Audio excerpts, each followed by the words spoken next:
devotion that I'm pulling is from a piece that the Synod does called Simple Gifts. It's actually a stewardship devotional. It's a whole series of devotions, but there's one in particular that I like to kind of start out a presentation with.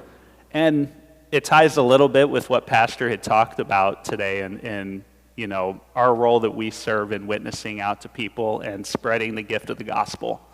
And so, bear with me, I have to put my glasses on here. So first I'm going to read from Ephesians chapter 3, 1 through 3. For this reason, I, Paul, a prisoner of Christ Jesus, on behalf of you Gentiles, assuming that you have heard of the stewardship of God's grace that was given to me for you, how the mystery was made known to me by revelation, as I have written briefly.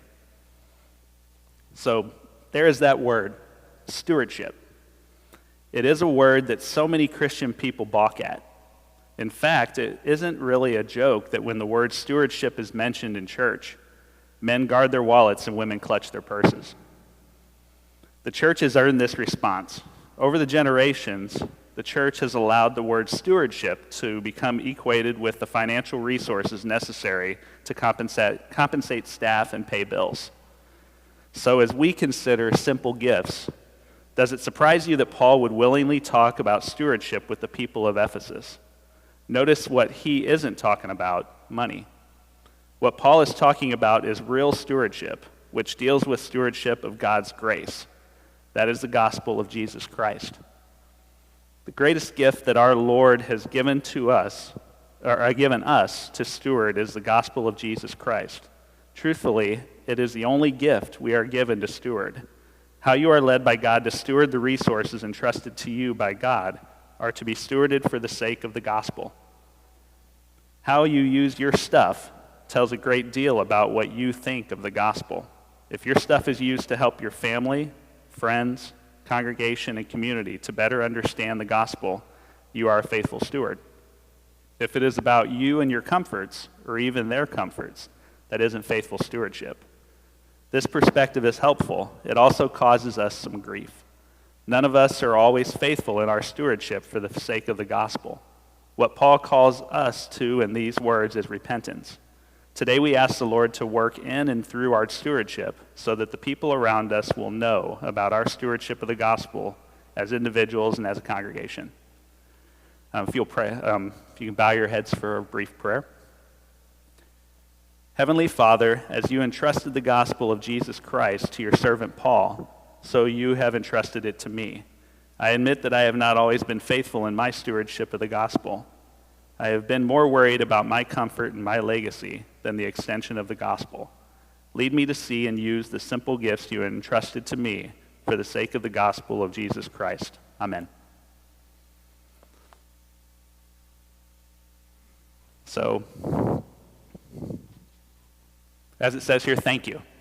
Thank you for everything that you have done personally. I know as a congregation, there's levels of support that I know that you've been able to give as a congregation to the Synod, to some of our various missionaries. And I know there may be some individuals among you as well that have supported our Synod. And so the first thing I just wanted to say as I get started is thank you. You know, we're grateful that you allow us as a Synod to be good stewards of the gifts that you so joyfully want to give. We always certainly appreciate the prayers as well, because I know that's a big part of it too, is just praying for all the work that we do in our various ministries. So thank you for that. So, what I want to start with here is, as I mentioned, I'm a mission advocate is what my role is. And I work in the Office of Mission Advancement at the Synod. Basically, in the most basic terms in mission advancement, what we do is we get the opportunity to spread word about the various ministries that the Synod does throughout the world. Things that we do stateside, things that we do internationally in so many different areas. And so that's kind of in a crux what we do. What I do specifically as a mission advocate is I get the opportunity to primarily meet with individuals that do work with that have a relationship with our synod in their prayers and support that they're giving and fostering and building those relationships. I'd say more than anything, I get the opportunity to be a resource and be able to share about impact, about things that are happening. That's a thing that many people that give and want to have a relationship with us and support is many people want to know what's happening with those gifts and those dollars that they're sharing. And so I get the opportunity to do that. I get the opportunity to connect people with the various mission work that's happening, even with partners that we have in other areas that may not be synod related, but many of our partners are recognized service organizations, even things within the various districts that I get to go and be a part of. And that's another layer of my role is I do meet with individuals, but I also get the opportunity to visit with pastors such as Pastor Wilkie. I had the opportunity to meet him first before, he allowed me to be able to come in and share with you more about the work that we do. And along with visiting with pastors, get the opportunity to build relationships with congregations and help support and build up that ministry. If there's a level of support or a appreciation work that they're wanting to do potentially to support our ministries in some way, and also get to work with at a district-wide level. So I get the opportunity in each of the states that I serve to work at, because it's all part of kind of the overall work that we do, and all the support that we give is because of you, because of congregations, because of individuals, because of our districts. Everything comes from that. And as we like to say, everything works through, we get the opportunity to go out and just talk to people, but the Spirit does the rest. It's the Spirit that's going to guide, what I would do, what you would do, what anybody would do, something that calls to their heart. And all that we like to be able to see is that there is joy in whatever it is that you would want to be a part of and you're supporting, whether it's something with the synod, whether it's something at your district level, at your congregation, within your community. As we talk to people, what we love to see is just the joy that people have in doing something greater than themselves. And so that's essentially what we do in mission advancement. Like I said, I'm a mission advocate. We also have a grant writer that does grants. We do a lot of work with LWML. That's kind of the way that a lot of their work that they do in the giving is through grants. And so we have a person that works in grants. We have a person that works on special initiatives. We have a lot of donor care and advocacy that we do, kind of back office work that I won't really get into, but we're able to reach out. We try to reach out to as many people as we can at different levels when it comes to the support that they're giving. And so everything that we do in our work throughout the world, whatever the mission is, whatever the particular area or ministry that we're a part of, it kind of falls into these categories. And I think the main one is, it's not listed directly on here, but everything kind of points to the gospel, and how Pastor had mentioned about witnessing. Everything that we do is sharing the gospel in some manner. It may not be directly knocking on somebody's door or talking directly to somebody about it, but just through the different ministries that we do, it's always pointing to the gospel, and it's always pointing to that. And I think that's an important element to keep it about that. And so this is just some of the specific mission priorities that we have as the Synod. Plant, sustain, and revitalize Lutheran churches. Support and expand theological education. That's a big one because many of the areas that we serve throughout the world with our missionary work is we're working a lot with our partner churches in the areas that we serve, and that's a big thing that a lot of our partners, especially internationally, are looking for, is how can they get their hands on our theology, on the Word, in that education. And so we do a lot of work in supporting that with all the churches and the partners that we work with in our work. Of course, performing human care in close proximity to Word and sacrament ministries. We have a lot of areas that we do in that. Obviously, our life ministry is a big one. Disaster response, just, that mercy work that we do and just helping people in need, whatever that may look like. We collaborate with Synod's members and partners to enhance mission effectiveness. And that's where I'd mention how we do a lot of work with other organizations that are in partnership with the Synod in various ways. That's even the partnership that we have with our seminaries, with our Concordias, with all the different areas that we don't directly have our hand in ourselves, but we have partnerships with so many of them because there's so much happening with that alignment that we have. We promote and nurture the spiritual, emotional, and physical well-being of pastors and professional church workers. And that's a big part in that we try to work as a Synod with our pastors that are out there serving, with our church workers that are out there.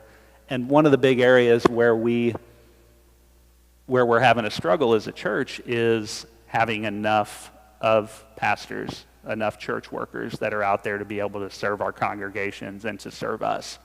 And so I'll talk a little bit more about that later, about some of the things that we're doing as a Synod to kind of really tackle that issue.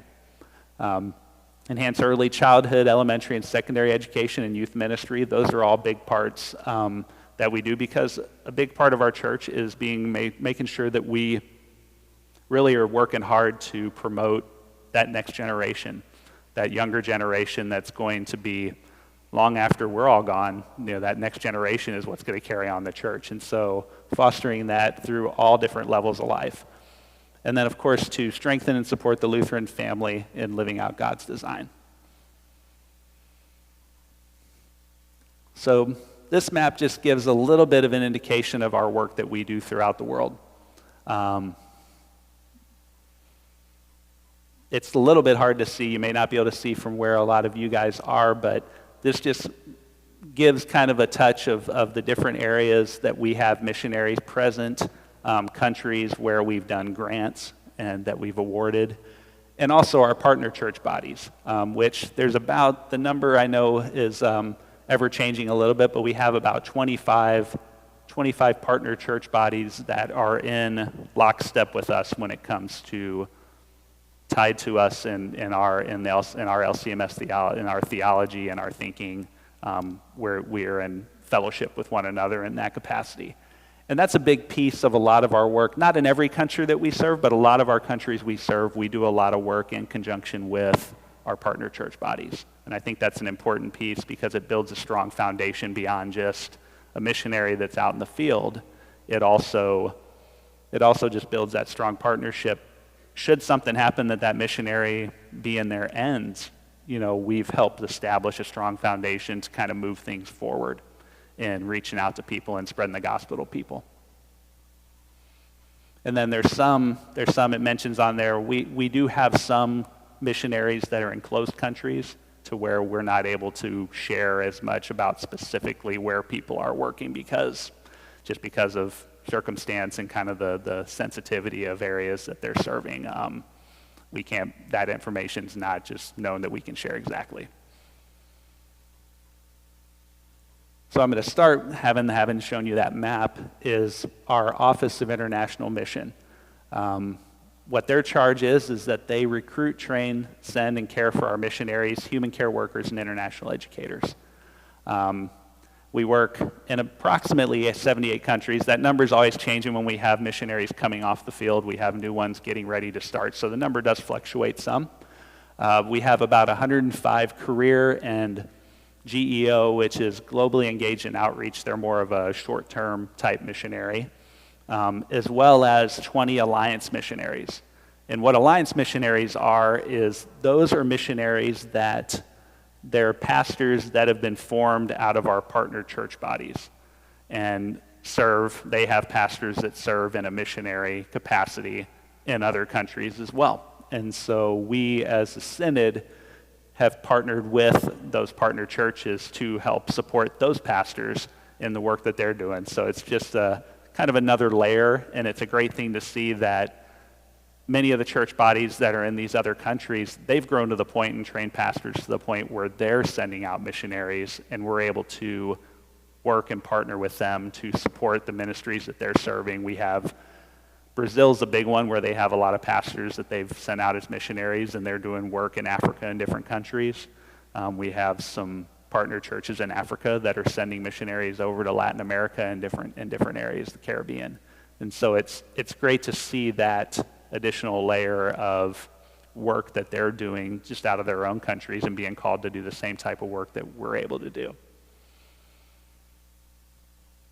So I'm going to go just briefly through our different regions. We have four different regions that we work throughout the world. Each one is kind of run somewhat independently. We have a regional director that oversees all the work of the missionaries that is going on. This one in particular here, of course, is Africa. I like to look at the numbers just to make sure that I'm getting these right. We have 8 partner churches. We have 17 seminaries, and then we have, I believe the number was 25 different countries that we're working throughout Africa. I like to point out this specific one here, this family right here. Some of you may or may not know who this is. This is the Stephenson family. He's a pastor out of Oklahoma that is getting ready to enter the mission field. Him and his family are going to be going to Tanzania in East Africa. They're going to be working on, they're in the process right now, the church body there is building a new seminary to train pastors, and he's going to be serving in his role as a theological educator. And so that's just one. I like to point out where I can the local ones that are doing work that are out of a particular state that I'm in. This family here is Reverend Shawan Trump. He's the regional director of Africa, and so he oversees all of the operations that are happening. He's based out of Kenya, the work that he's doing, and that's such an important element. Is there's so many layers to the work that's being done here, and there's a lot of work that has to happen at a high level in order to oversee the work that they're doing, working to keep them safe as best as we can, because many of these places that we're going to can be, not everybody necessarily agrees, of course, with what we're bringing to the table whenever we're coming to these areas. And so that's something that's such an important part of having to look out for people. So this specific ministry here, so Christmas comes to Project 24. This was just this past Christmas. We have a program, a sponsorship program that we do in Kenya called Christ Cares for Children in Kenya. It's a sponsorship type program, kind of similar to what you would see with places like Compassion International, where we have generous donors that support, or congregations, whatever that may look like, that support specific children that are going through school. And when I met, went ahead. So with this one, I mentioned Project 24. What Project 24 is those are 8 sites within Kenya where we have housing set up, where many of our children that are being sponsored live in these facilities as they're going through school. And so our sponsorship program is pretty much supporting them as they work their way through school, and we've been able to see children that started out in the program. It's been about 8 to 10 years ago the program started. We have children that started out from the very beginning that are now getting into their high school years and even starting to get close to coming out of high school, and even have had children that come back and help with the program. And so we've been able to engage that. What this specific one here at Christmas was doing is many of these children that are going to school and living at these Project 24 facilities, they have families themselves that there's needs that are associated with that. And so these were kits that were able to be created to provide not only some clothing, but also some various things of sustenance, flour, and some other just base needs that people have to be able to help them and live, take them back to their families. And so it's been a great program. This is one where you can really see, if you get involved in sponsorship of a child, that actually they do a good job. We have a coordinator that coordinates all the sponsorships and is able to share that information with someone who has made the decision to sponsor a child like that. And so it's been great to see the impact, and it's been great to see it's just one example of the work that's being done just to spread the gospel and just bringing Christ to these children, at a very young age. And when they're young, it seems they really take to it too, which is something that's really powerful to see, they get excited at a very young age and it just absorb it. So our Latin America team, this one here, and I always like to, we have 9 partner churches, we have 5 seminaries, and then we have 14 countries that we're working in the Latin America region. This particular picture here this is a ministry, and this is in Belize. This right here is a Alliance missionary, Reverend Flores, who is ministering to the people as they are. This is part of an English language ministry that is happening. They're teaching English to these people, and they get the opportunity as they're teaching English to these people to be able to do things like a devotion such as this, and be able to just introduce the word and introduce God to these people as they're learning the English language. And there's some other work they've been doing in Belize as well. There's some things that Reverend Flores has done with some eye clinics and mercy work, and just some various things that they've been able to do, which has been just real powerful in reaching out to these people, and kind of shows there's a lot of different ways that you can reach people out there.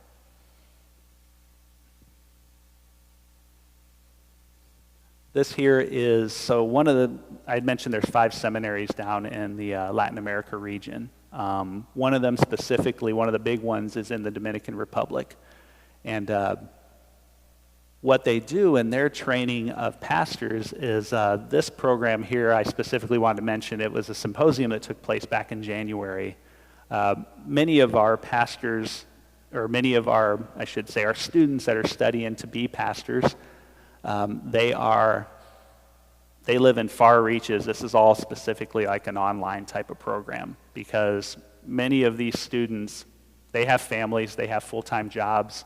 They don't really have the means that they would be able to physically take themselves to a seminary in the Dominican. There's just a lot of layers that have to happen going from country to country to be able to do that. And so we offer an online program to be able to provide them with the education towards becoming pastors. We work in partnership with the seminary to do that. But occasionally we get to also have a symposium like this, to where it was a week-long symposium. They were actually able to come to the Dominican, able to meet many of their fellow students, and be able to get some good immersive learning in person, because online can be great in a lot of ways, and it definitely serves its purpose in so many ways, but being able to have that face-to-face opportunity to meet your fellow students, to see your professors, to see your teachers, and to just gain more knowledge in person is really powerful. And that was a very well-attended event. The picture I have here doesn't even show all of it, but it spreads all the way across in terms of the amount of people. It was, 50-plus students that were able to attend this. So this here is our Asia region. This is Reverend Charles Ferry. He's based out of Taiwan. He's the regional director in Asia. And in Asia, we have 8 partner churches, 9 seminaries, and 15 countries that we're serving in.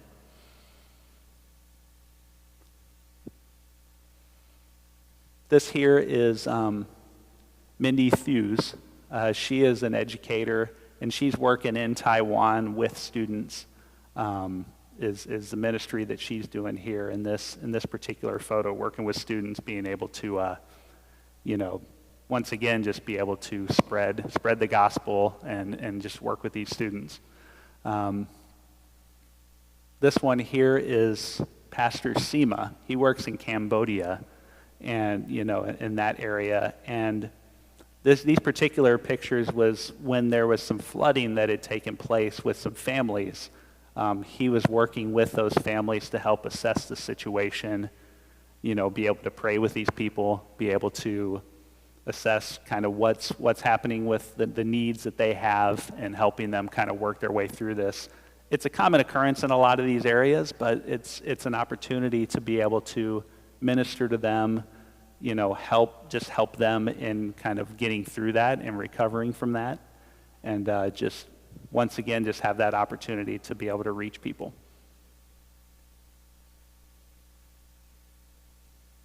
This is our Eurasia team.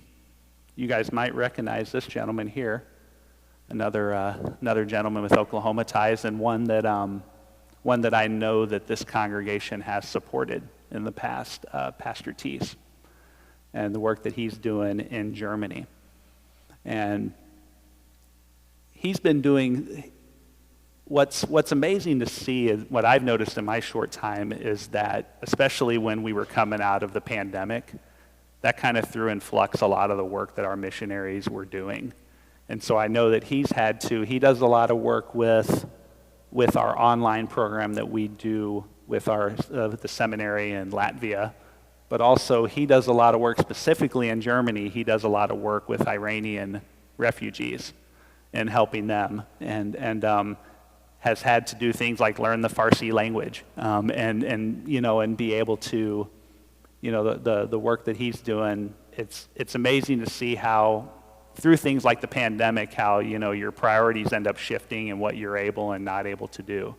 And he's been doing some really great work in Germany, and just being able to share the word and be able to help these people out, that especially in a country like Iran, being able to help them through what's a difficult regime and a difficult situation where they're just not they don't embrace Christianity, they don't embrace, what we believe in and for the most part. So this was the class that I had mentioned about Pastor Teese being one of the educators that works on this online class. But this is a program that they do out of Latvia, is where it's based out of, and it reaches throughout the world in terms of students that have been involved with it. A lot of students that have been involved in this particular class that was happening were out of Pakistan.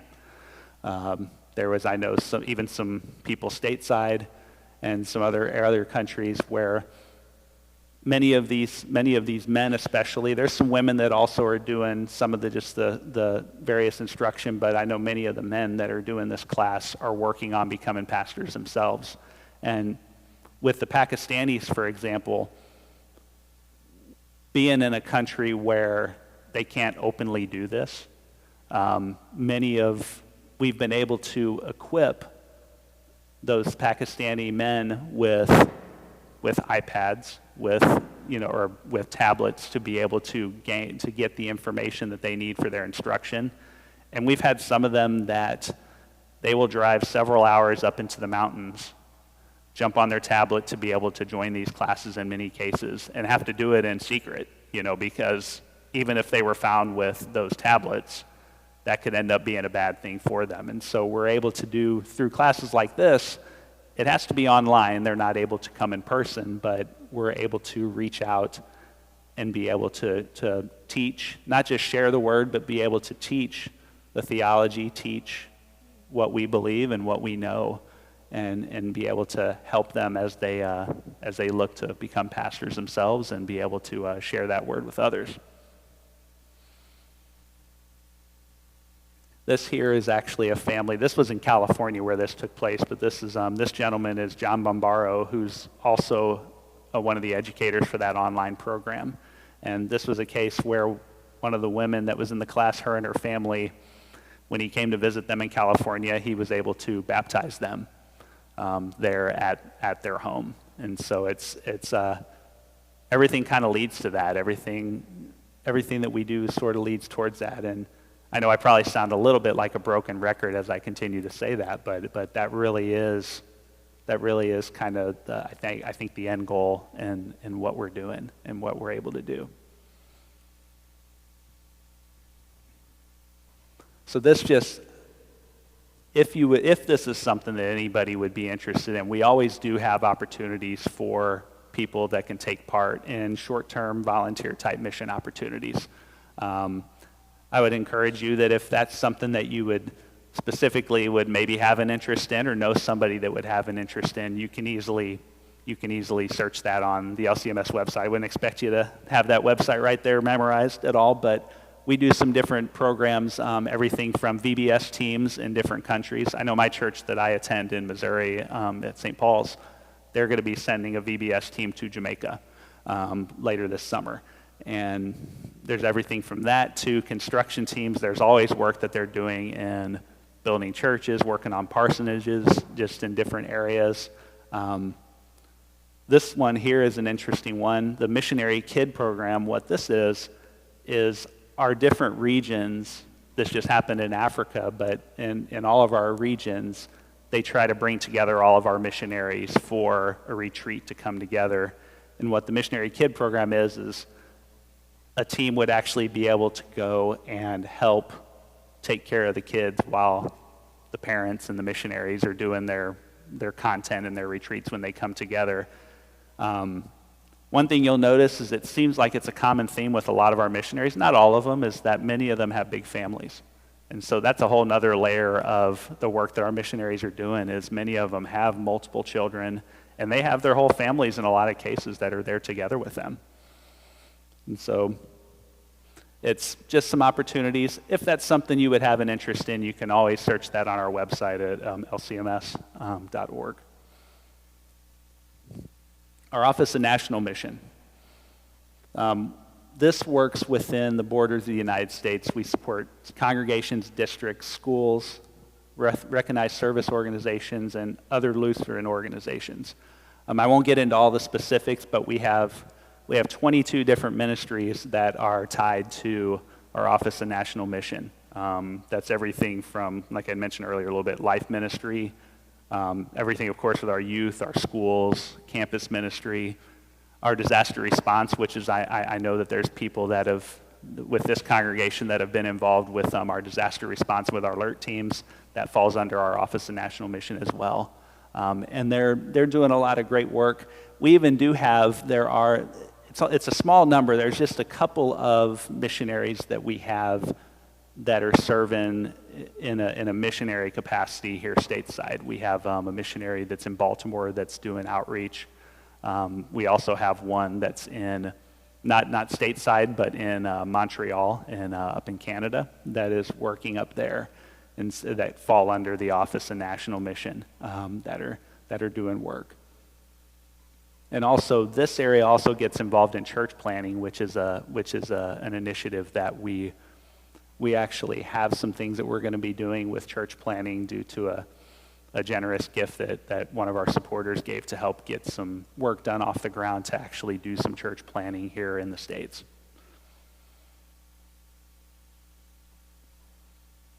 So I'd mentioned earlier about the issue with our numbers when it comes to pastors and church workers. Over the past 10 to 15 years, we've really seen a large drop in the number of pastors that are coming out of our seminaries. Also, the number of people that are coming out of our Concordias that are being synodically trained, our DCEs, our teachers. And Set Apart to Serve is a church work recruitment program that we are doing.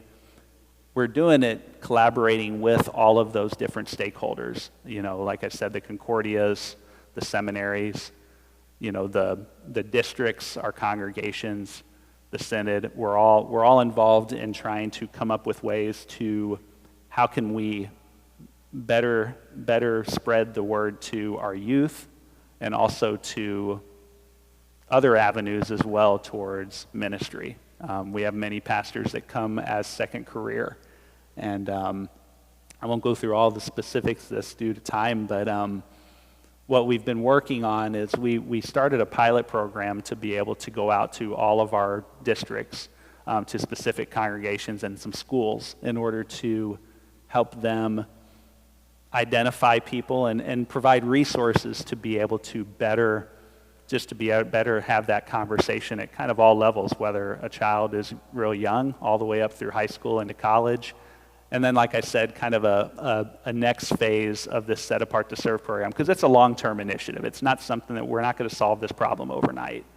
But we're trying to work and come together with one another to come up with the resources, come up with the ways to be able to get out there and identify those people. And in a lot of ways, I think just make people, help people be excited about going into this ministry, because there can be a lot of barriers sometimes that are just not appealing to people when it comes to financial and just other various things. It's a special ministry to be in, to work in that capacity, and how are we able to do that with people and be able to do that effectively to help at least try to stem the tide of the drops that we've had in our recruitment.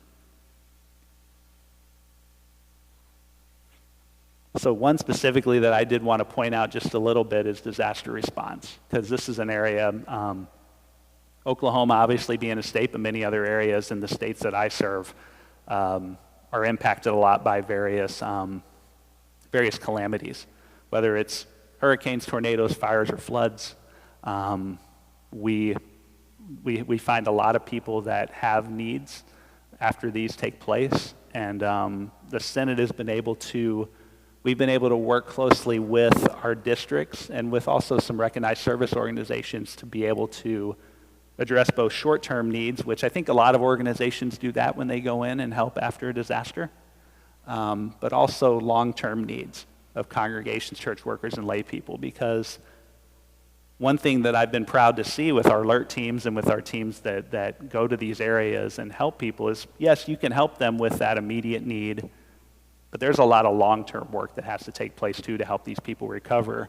And it's been great to see how the Synod, with our work, with our alert teams and with our districts and the RSOs, be able to actually be there more on a long-term basis and be able to help these people, because it takes a lot of time to get through these. You know, as people have seen, anybody that's experienced it personally, it's not, you don't immediately get through this. And we've had some that are very long-term when it comes to things like Katrina, and the work that we were able to do there was years that we were involved in that. And certainly it's one that I know, from what I understand, and I've had some conversations with people down here, I know that there's been some people at Trinity and some other congregations in the area that have started to get involved with our alert team program, which flows primarily through the districts, but our Synod is able to provide a level of support and helping with assessment, and also just helping to kind of navigate when these disasters happen, if it's kind of in an area, because unfortunately we're not positioned with our disaster response where we can help every single disaster that happens. There normally has to be kind of a congregation that's within a close proximity of where something happens to be able to kind of set up a base of operations and be able to, you know, all the people that are willing to help and help are able to do that.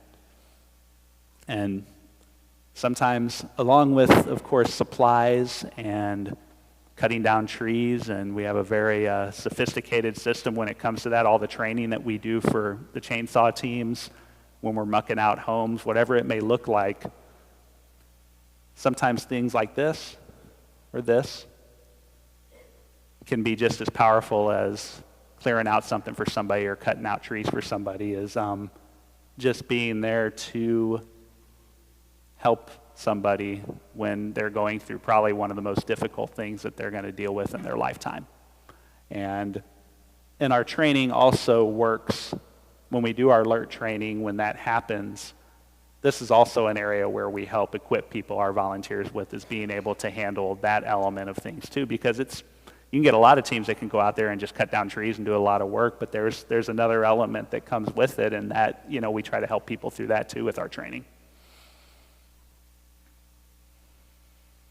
I make brief mention of this, that along with, of course, our monthly, our yearly, the ongoing giving that we get from people, another area that many people get involved in is if someone wants to leave a gift when it comes to, you know, at the point that God will take them home, if they want to leave something after they're gone.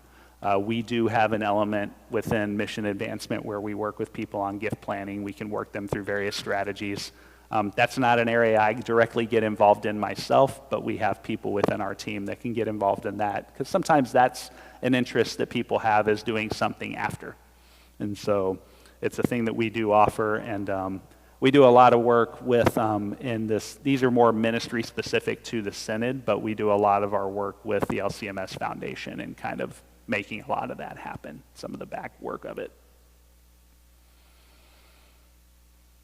Of course, this year is Synod, the Synod Convention is going on this year.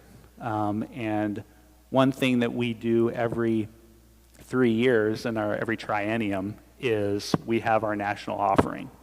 And this has normally a specific focus.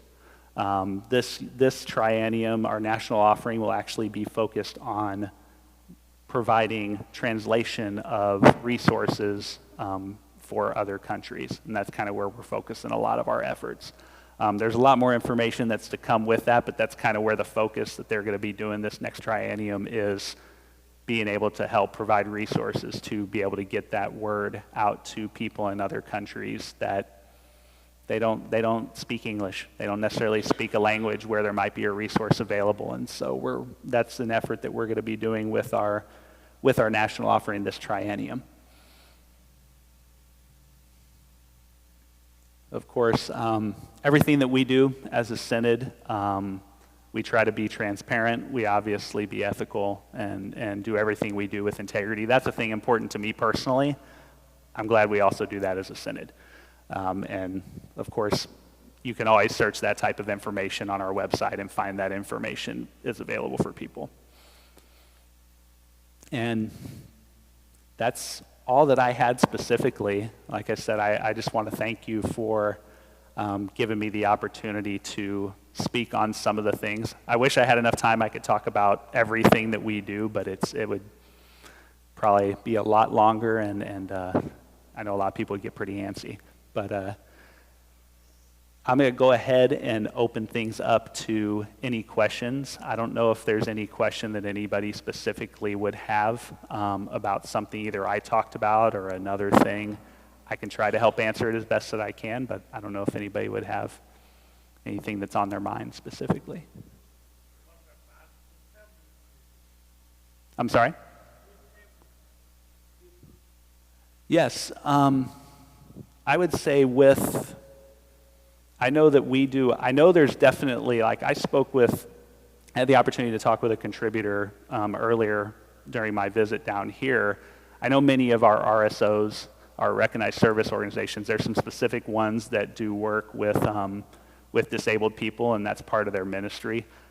I know that there's some specific ones I know that there's not a specific ministry that I'm aware of that we do to that particular area, but I know that we come across it in all of the work that we do and in a lot of the different mercy work that we do and a lot of the different areas that we do specifically. So I mean, it's definitely, we come across it, and it's we want to make sure that we're doing it effectively and doing it with care.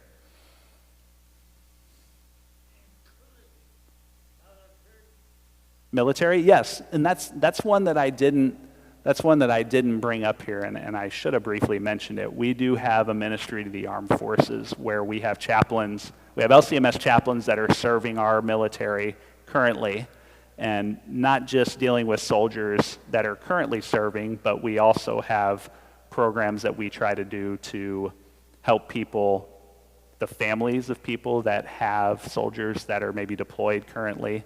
That's a big area that we serve as well, and helping out our soldiers, those that serve for our country. You're welcome. Yes, sir.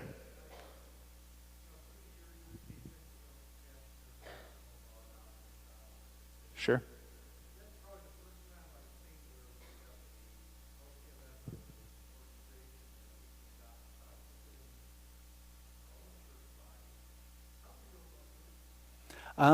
So for that particular thing, if you'd want to start a discussion on that, the first thing I would say is we could talk. We could have a conversation with it. We have a specific contact that works in our mission advancement team. She oversees the entire program. Right now, it's one that's just specifically in Kenya. Ideally, we would love to do the program. I mean, it was created with the intent that down the line, we would love to be able to do it in other countries as well. But there is a lot of infrastructure that's associated with it to get it off the ground, and there kind of has to be sort of a foundation with it. But it's definitely, in its time that's been going on in Kenya, it's really been really strong, and it's been great to see that, because we're able to. I think it's one that's specific to the LCMS. It's one specific to kind of our church, our theology. The work that we do as a synod, and we're able to spread that to people in those countries, and not just help with need, but also be able to just share, like I said, share the gospel and be able to give that to people. And like I said, once they start to hear it, they really clamor for it. And that's just something that everything that's so powerful with it, I think that's what's been really enjoyable for me to see personally, because admittedly, I'm a newer Lutheran myself.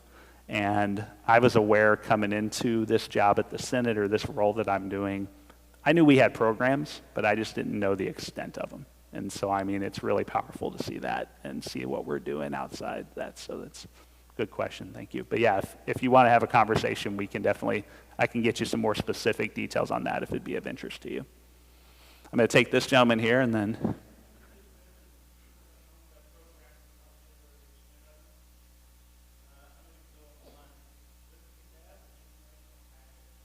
I do. I didn't get an opportunity to set it on a table, but I'm going to grab it right now, actually, because I would encourage you to pass this around.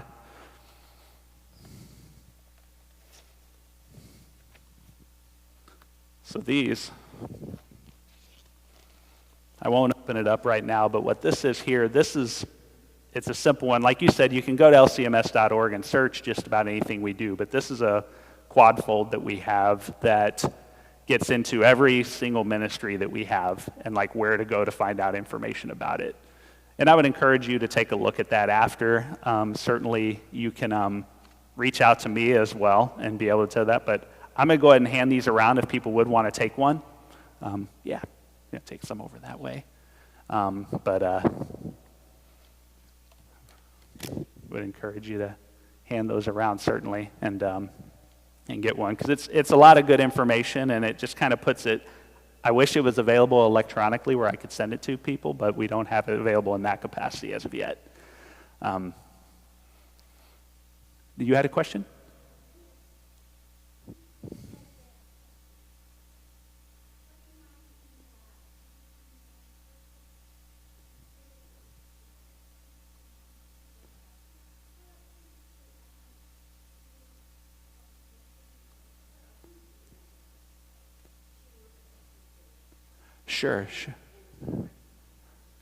Sure. I would say, so part of it, and they've already been doing this a lot at our seminaries, especially at the seminaries when it comes to pastors, is due to the generosity of many, they've been able to provide for a lot of our seminarians going to study, be able to provide tuition assistance and be able to provide some questions about that, because I was curious from a seminarian's perspective. And he had said that he has his tuition covered. That's something that he's been able to take care of. But there's a lot of expense beyond that when it comes to things like health insurance, when it comes to things like just being able to handle things with housing and other aspects from that standpoint. And many of our seminarians in particular many of them have families and have to provide for that. But beyond that, I think a lot of it is just what I had mentioned earlier about just changing some of the thinking, a little bit of the stigma that's out there, because I think many people that when you go into church work, you're not going into church work, or you're not going in to become a pastor into ministry to make money. That's not something. However, there's a lot of realities when it comes to that.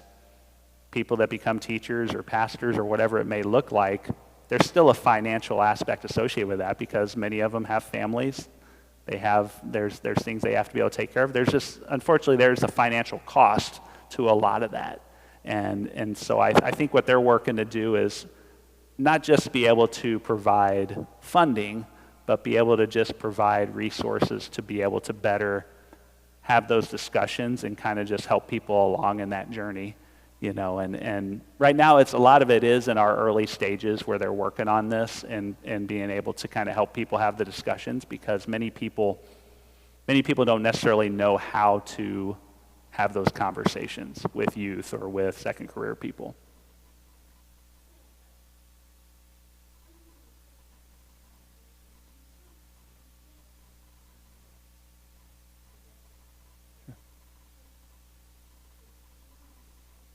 Yeah.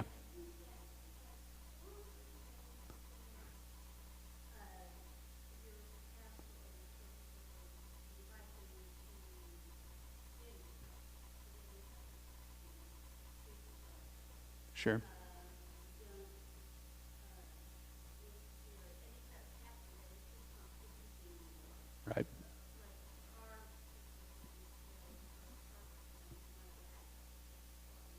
Sure.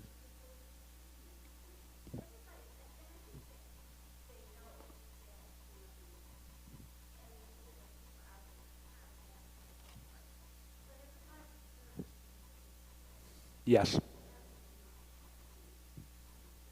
Yeah.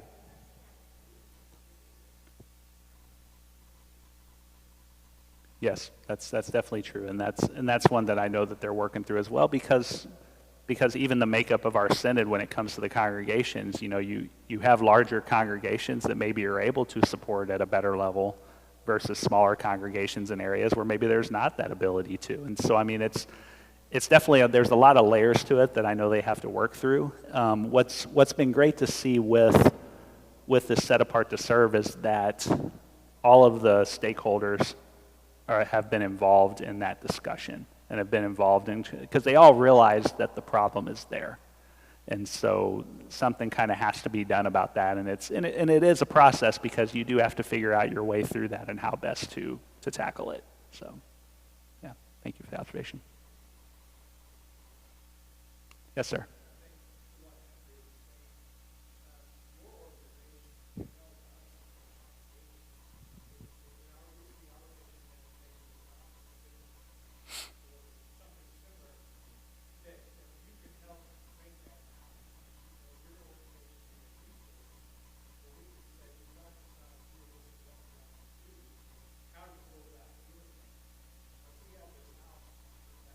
Yes, yeah.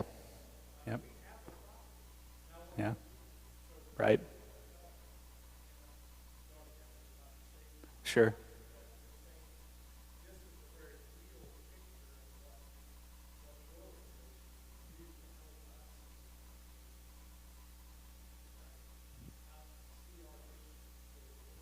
Right. Yes. Yes, yeah. And I mean, I had mentioned talking with a vicar yesterday down in Norman. He was blessed in his own situation that he does have a congregation, his congregation that has come out of and going to the seminary. His second career is in his situation, but he was blessed that his congregation is able to and are doing a lot to kind of help him through it, because they see the importance of it.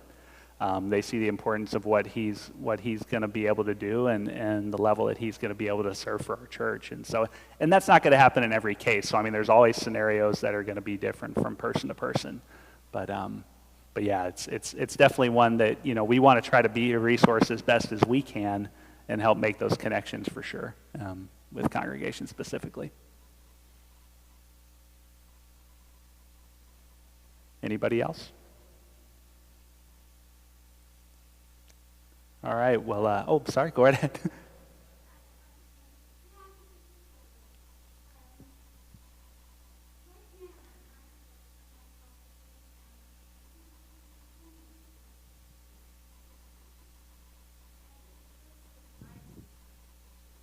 Yes.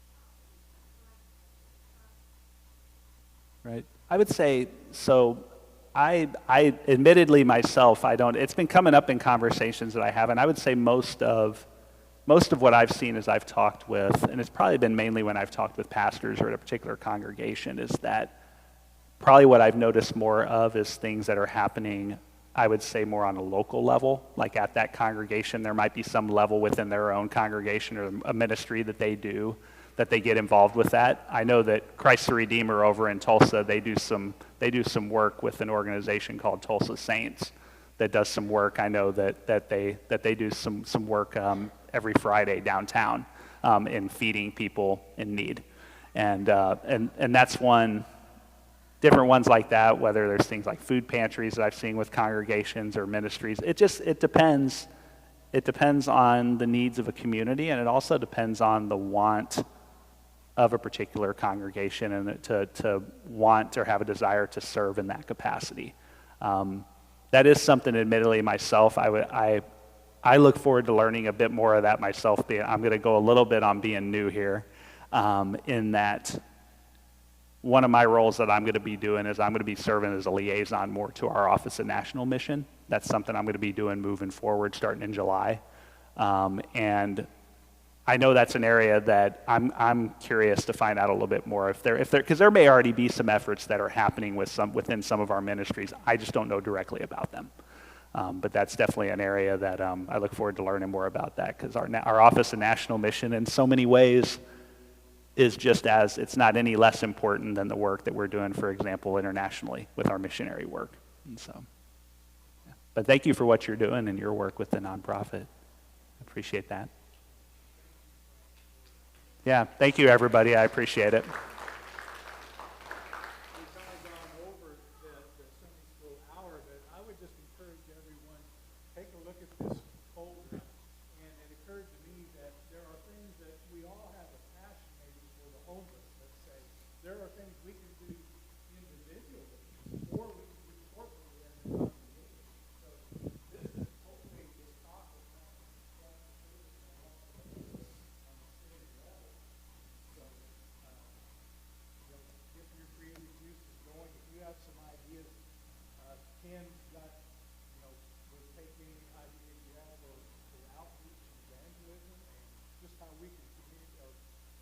Fit in with the community and help bring grace to people who are in need. Yes.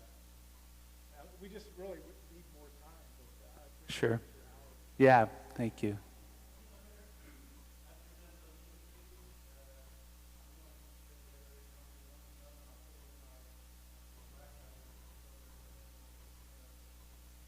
And if you would want me to get more into your hands, I'm happy to do so.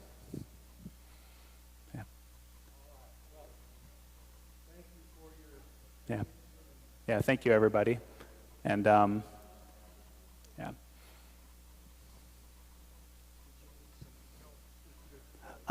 I can get this stuff unplugged pretty well, yeah.